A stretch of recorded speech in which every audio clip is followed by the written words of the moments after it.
Some cases are so brutal, so shocking, that the verdict feels inevitable. The evidence stacks up, the jury doesn't take long, and justice is served. Or so it seems. Mark Sievers was convicted and sentenced to death for orchestrating the cold-blooded murder of his wife, Dr. Teresa Sievers. The motive? Greed. The method? Ruthless. And the sentence? Final. But here's what's strange. Sitting in death row at Union Correctional Institution awaiting execution. Nearly a decade later, Mark Sievers is still fighting. In 2025, he was granted an evidentiary hearing, reigniting a case that most people believed was long closed. Why? What's left to fight for when your fate has already been sealed? Dr. Teresa Sievers was a respected physician, a mother of two, brutally bludgeoned in her own kitchen. Her husband, portrayed as cold, calculated, desperate to escape a failing marriage, was found guilty of orchestrating her murder for hire. The evidence was overwhelming. His accomplices testified. The jury believed every word. So why is Mark Sievers still appealing? Still claiming he was wronged? This is a story about a gruesome crime, a seemingly open and shut case, and a man on death row who refuses to accept the outcome. What drives him? Truth or something else? Behind the headlines, behind the courtroom verdicts, lies a tangled web of betrayal, manipulation, and chilling decisions. And once we pull on the first thread, there's no telling what will unravel. If you're captivated by true crime stories and want to stay updated on the darkest cases, be sure to subscribe to the channel and turn on notifications. We release in-depth crime documentaries just like this one, uncovering the chilling details behind real-life mysteries. Don't miss out. Hit that subscribe button now. Teresa Ann Grace Tottenham was born on the 19th of February, 1968 in Darby, Connecticut. Raised primarily by her mother after her parents separated when she was just a month old, Teresa exhibited an early interest in medicine. By 6th grade, she had already set her sights on becoming a doctor, a goal she pursued with unwavering determination. In 1986, Teresa graduated as the valedictorian from Ansonia High School in Connecticut. She then attended Fairfield University, where she earned a Bachelor of Science degree in biology in 1990. Her academic journey continued at Ross University School of Medicine, located in Dominica, where she graduated with honors in 1996. Teresa completed her residency at the University of Florida in Jacksonville, where she was recognized as Resident of the Year, further solidifying her reputation for excellence. Not content with traditional medical practices alone, Teresa sought to expand her knowledge. She earned a Master of Science in Metabolic and Nutritional Medicine from the University of South Florida and obtained certifications from the American Board of Integrative and Holistic Medicine. This diverse educational background allowed her to integrate various medical disciplines into her practice, offering patients a holistic approach to health and wellness. Mark Sievers was born on the 2nd of March 1968 in Missouri. He graduated from Parkway South High School in 1986. Mark briefly attended the University of Missouri St. Louis but did not complete a degree there. He later became a licensed practical nurse in 1995, marking his entry into the healthcare field. Before meeting Teresa, Mark's career path was varied. He worked as an office manager and had experience in sales and customer relations. His background in nursing and business management eventually led him to play a significant role in managing the administrative aspects of Teresa's medical practice. Mark Sievers was different, quieter, more reserved, and often described as controlling. Mark worked behind the scenes in Teresa's practice, handling the business side of operations. His background wasn't as prestigious. He didn't have the medical degrees or the spotlight, but he had found stability and purpose in supporting Teresa's success. He was looking for direction when he found Teresa, and together they seemed like a well-matched team. She had the vision and he would help make it happen. The paths of Teresa and Mark crossed through a mutual connection, Mark's sister Stacy. Following Teresa's divorce from her first husband, Kenny Cousins, in 2003, Stacy introduced her to Mark. Teresa was drawn to Mark's charm and confidence, while Mark was captivated by her strength and ambition. They married in 2003, and at first it seemed like a perfect match. Two people aligned in their goals, ready to build a life together. But even in the early years, there were signs of tension. Mark's desire for control often clashed with Teresa's independence. He wanted to manage their finances, make decisions for the household, and oversee her practice, while Teresa thrived on autonomy.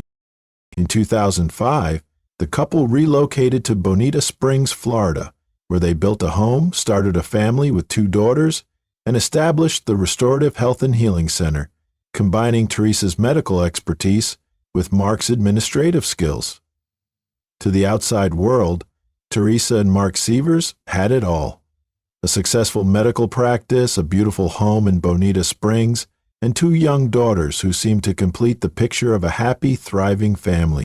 But behind closed doors, the foundation of their marriage was already starting to crack. As Teresa's career soared, Mark found himself playing a supporting role, a position that over time began to breed resentment. He was responsible for managing the business side of Teresa's clinic, but his lack of formal business training and their mounting financial pressures made his role increasingly stressful. Mark had expensive tastes and aspirations of wealth, but the clinic's success was not always enough to support the lifestyle he envisioned. Money became a growing source of tension between them, and the couple reportedly had frequent arguments about finances and control over their resources. Control was a recurring theme in Mark's behavior. According to friends and family, Mark was known to be possessive, monitoring Teresa's schedule, questioning her decisions, and allegedly reading her private messages. Some who knew them described Mark as someone who needed to feel in charge of his home, his family, and especially his wife's attention. Teresa, on the other hand, was fiercely independent. She had built her career on her own terms, and as her practice grew, so did her confidence. She didn't need Mark to succeed, and that realization may have terrified him. By 2015, their marriage had grown increasingly strained. According to several sources, Teresa had confided in friends about the challenges at home. There were rumors that Teresa had considered leaving Mark, that she was weighing her options. Even speaking to divorce attorneys, there were whispers of infidelity, though it remains unclear if Teresa was actively involved with someone else or simply the target of Mark's suspicion. What is clear is that Mark feared losing everything: his wife, his daughters, and the life they had built. In Mark's own journal entries, later recovered by investigators, he expressed deep insecurities about their marriage, writing about a lack of intimacy and feeling emotionally distant from Teresa. He also mentioned concerns about custody, suggesting that if they separated, he might not get to see his daughters again. These fears appeared to consume him, and as their marriage deteriorated, Mark became increasingly isolated and paranoid. Those close to Teresa began to notice changes. She seemed more stressed, more guarded. Her mother later recalled that Teresa had expressed concerns about Mark's behavior, though she hadn't gone into detail. Teresa was the type to keep family matters private, but the tension was becoming harder to hide. In late June of 2015, the Sievers family, Mark, Teresa, and their 2 daughters, traveled together to New York for a family gathering. It was a brief getaway, a chance to step away from their daily routines in Florida. Teresa, ever committed to her patients, decided to return home early, planning to see them the next day at her clinic. Mark and the girls stayed behind, giving Teresa a solo return flight to Bonita Springs. On Sunday, June 28th, she arrived home late that night, landing at Southwest Florida International Airport. She picked up her car from long-term parking, drove through the quiet streets, and pulled into the garage of her home. Alone, unaware, and unprotected, she stepped inside. Unbeknownst to her, 2 men were already inside the house, men who had entered earlier that day, disabling the home's security system. them. They had come from Missouri, over 1,100 miles away, with a singular purpose: to kill Teresa Sievers. They waited in the dark, silent, prepared. The attack was immediate. Teresa was ambushed in her kitchen, struck repeatedly with a hammer. The assailants showed no mercy, delivering blow after blow, each one with devastating force. According to the autopsy report, Teresa suffered at least 17 blunt force injuries, most of them to her head.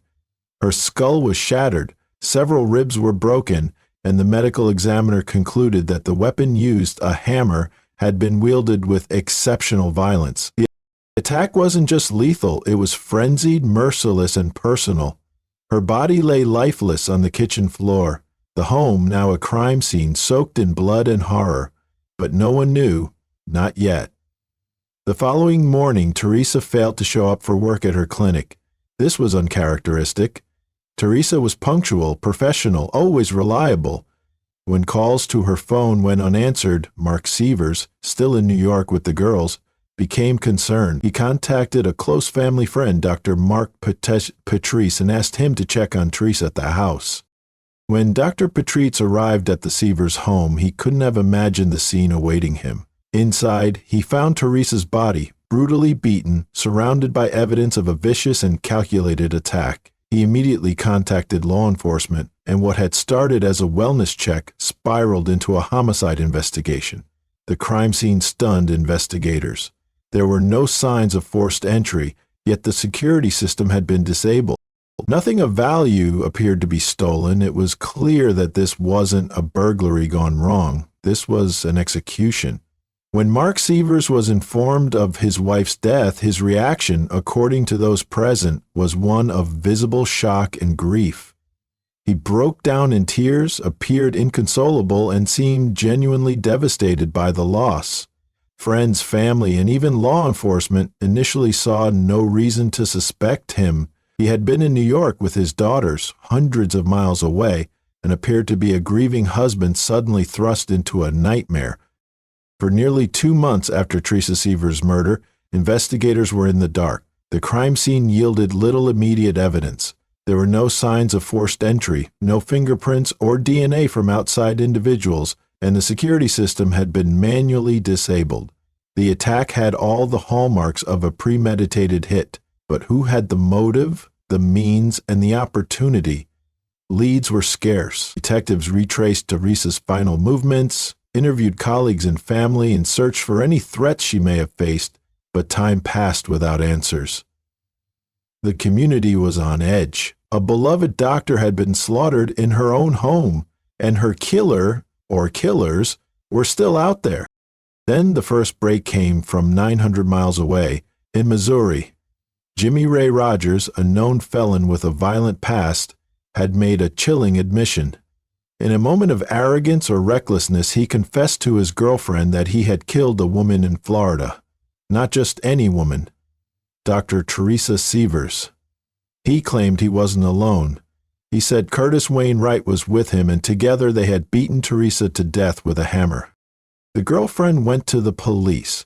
That tip shattered the case open. Investigators now had names, Rogers and Wright, and the first real lead in an otherwise stagnant investigation. They began tracing Rogers and Wright's movements, pulling cell phone data, GPS records, and travel logs. What they found confirmed the girlfriend's story.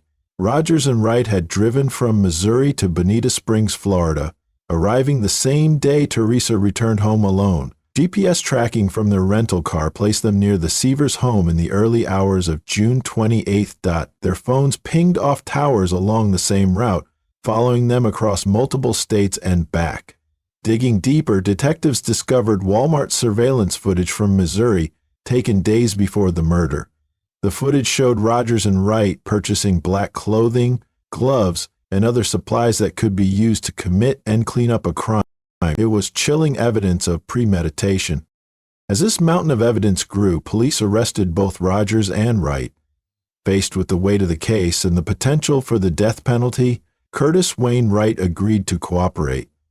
In a bombshell confession, Wright revealed the motive, the mastermind, and the plan. According to Wright, the person who had ordered the murder was Marksievers. In 2015, Mark attended the wedding of his childhood friend Curtis Wainwright Jr. in Missouri. Mark told Wright that he was having issues in his marriage with Teresa. Mark was worried that she might take their children from him and mentioned that he couldn't afford to fight for custody. Wright informed Mark that the only choice he had was for Teresa to die. Mark mentioned he would pay Wright for assistance, so the two men then discussed their plan to kill Teresa. Mark wanted Teresa dead so he could get the life insurance money. Later, investigators found out that there were 5 insurance policies on Teresa, amounting over $4 million. Wright, Mark's longtime friend and best man at his wedding, agreed to help. He recruited Jimmy Ray Rogers, someone he knew would carry out the act without hesitation. Together, they drove across the country, broke into Teresa's home, and bludgeoned her to death, just as Marksievers had allegedly asked. With Wright's confession and the physical evidence to support it, police now had what they needed. The pieces of the puzzle fit. GPS, phone records, surveillance footage, and the testimony of 2 people directly involved in the murder painted a damning picture. The man who had appeared devastated at his wife's funeral was now accused of orchestrating her murder. Marksievers was arrested and charged with first-degree murder and conspiracy to commit murder. The betrayal was staggering, but for prosecutors, it was only the beginning. The real challenge lay ahead, in the courtroom. Even before police made the connection to Rogers and Wright, Marksievers was already under a quiet cloud of suspicion. In the days after Teresa's funeral, his behavior began to shift. Subtle at first, but noticeable to those around him. Just hours after Teresa's funeral, investigators saw him tossing computer equipment into a dumpster behind their medical office. At first, Mark was willing to help and gave his cell phone to the investigators, but later he decided not to cooperate anymore. Friends and family described strange comments, moments that didn't sit right. Mark talked about life insurance policies more than once. He expressed concerns about money and legal matters that to some seemed out of place given the recent murder of his wife. He didn't want to talk about grief. He wanted to talk about assets, wills, and custody. Detectives noted this behavior too. While Mark publicly played the role of grieving husband, in private conversations he seemed detached, even businesslike about Teresa's death. When questioned by police, he repeatedly asked about insurance policies, about when they could be processed, about how quickly certain financial matters could be settled. It wasn't enough to charge him, but it was enough to raise eyebrows. Then came the break, the tip from Rogers' girlfriend, the arrests, the confessions, and once Curtis Wainwright flipped, the focus shifted sharply back to Marksievers. The man who had once appeared to be a victim was now accused of being the architect of the entire crime. In December 2015, Marksievers was arrested and charged with first-degree murder and conspiracy to commit murder. He pleaded not guilty, he denied everything, and he prepared to fight for his life in court. In the weeks following Marksievers' arrest, the case against him moved swiftly toward trial. With Curtis Wainwright now in custody and cooperating with law enforcement, the conspiracy began to fully unravel in the eyes of the public. The betrayal, the motive, the brutality, all of it painted Mark as a man who had orchestrated the unthinkable, the murder of his own wife. Wright, facing the possibility of life in prison or worse, struck a deal. In 2016, he pleaded guilty to second-degree murder and accepted a 25-year sentence in exchange for testifying against both Marksievers and Jimmy Ray Rogers. His testimony would become the backbone of the prosecution's case. Rogers, for his part, refused to cooperate. He went to trial in October 2019, facing a charge of first-degree murder and the possibility of the death penalty. But after a tense trial and deliberation, the jury found him guilty of a lesser charge, second-degree murder and trespassing. On December 12, 2019, Jimmy Ray Rogers was sentenced to life in prison. But the focus was always on Marksievers. His trial began late in 2019, and it gripped Florida and the nation. In court, the prosecution laid out a chilling case. They argued that Mark had plotted Teresa's murder for weeks. desperate to escape a failing marriage, terrified of losing custody of his daughters, and lured by millions in life insurance money. They portrayed him as cold, calculated, and manipulative, a man who didn't blink at having his wife slaughtered if it meant solving his problems. Curtis Wainwright took the stand and detailed everything. He testified that Marksievers had asked him to kill Teresa, giving him access to the home, disabling the alarm system, and instructing him to make sure it looked like Mark had nothing to do with it. He explained how he and Rogers broke in and murdered Teresa with a hammer, exactly as planned. The defense pushed back, arguing that Wright was a liar, a desperate man willing to say anything to save himself. They claimed that Mark was innocent, framed by a killer who had everything to gain by pointing the finger at someone else. They argued it was one man's word against Mark's life. But it wasn't just one man's word. The evidence supported Wright's testimony. From GPS tracking to surveillance footage to the very supplies Wright and Rogers used to commit the murder. The jury heard it all. On December 4, 2019, Marksievers was found guilty of first-degree murder. The jury unanimously recommended the death penalty, and on January 3, 2020, Judge Bruce Kyle sentenced him to death. Marksievers now sits on death row at Union Correctional Institution, awaiting execution. The man who once stood beside Teresa Sievers at their wedding, who fathered her children and helped build her practice, would now spend his final days on Florida's death row, awaiting execution for the murder of the woman he once vowed to love and protect. But even after the sentence was handed down, for Teresa Sievers, it's too late. With Marksievers sentenced to death, many believed the case had reached its conclusion. Justice had been served. Teresa Sievers' killer, her own husband, was convicted and the legal system had delivered its final word. But Marksievers refused to accept that ending. In the years following his conviction, Mark began a relentless series of appeals, challenging not just the outcome of the trial, but the very foundation of the case against him. His attorneys argued that errors had been made, that key facts had been overlooked, and that Mark had been denied a fair trial. They claimed the entire case was built on the testimony of a convicted killer, Curtis Wainwright, a man who had everything to gain and nothing to lose. In 2022, the Florida Supreme Court rejected his appeal, affirming both the conviction and the death sentence. But even that ruling didn't stop Marksievers. Just 2 weeks later, he filed a motion for a rehearing, pushing once again for the opportunity to clear his name. In February 2025, after years of legal maneuvering, Marksievers was granted an evidentiary hearing. For his supporters, it was a sign of hope, a possible opening in a case they believed had been closed too quickly with too many unanswered questions. For others, it was simply a legal technicality, a final grasp from a condemned man with no other options. Among Mark's most vocal defenders was Jenny Weckelman, his stepmother. In a public statement, she expressed her unwavering belief in Mark's innocence and condemned the trial as a miscarriage of justice. She criticized the process, calling it a circus, not justice, and pointed to the many issues listed in the motion for a new hearing. She argued that Mark's defense had been crippled.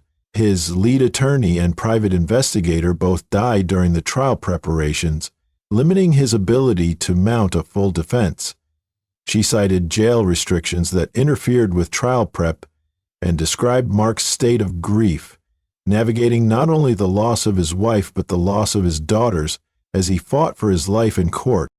Jenny questioned how one man's uncorroborated story, that of Curtis Wainwright, could be enough to condemn someone to death. She insisted there was no real evidence linking Mark directly to the murder, only innuendo, assumptions, and the word of a man trying to save himself.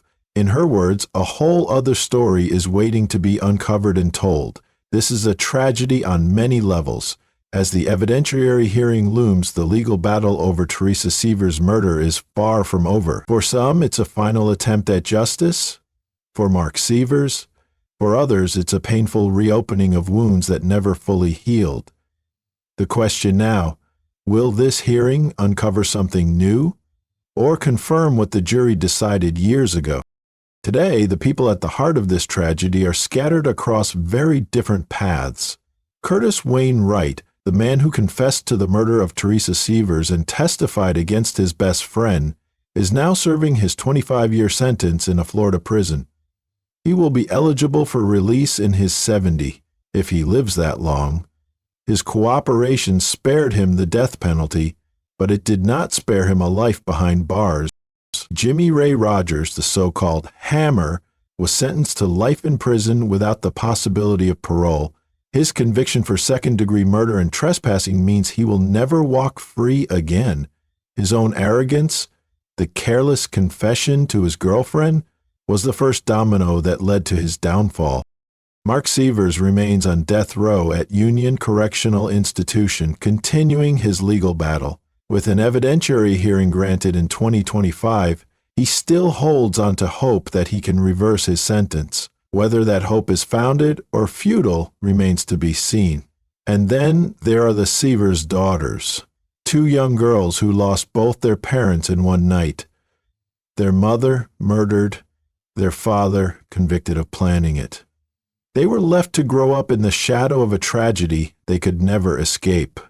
As the years pass, one question remains. Was justice truly served? Some believe the case was airtight, the evidence undeniable, the verdict justified. Others point to the holes, the reliance on one man's testimony, the questions that still linger in the corners of this case. Did Marksievers mastermind his wife's murder driven by fear and greed? Or is there a darker, more complex truth that has yet to come to light? In the end, only those who were there know the full truth, and one of them never got the chance to tell her side. In a world of lies, love, and loss, sometimes the truth dies with the victim. And if you're fascinated by true crime, make sure you subscribe and hit the bell icon to never miss an upload. We have more gripping stories coming soon, shedding light on cases that deserve to be told. Stay safe, stay curious, and we'll see you in the next one.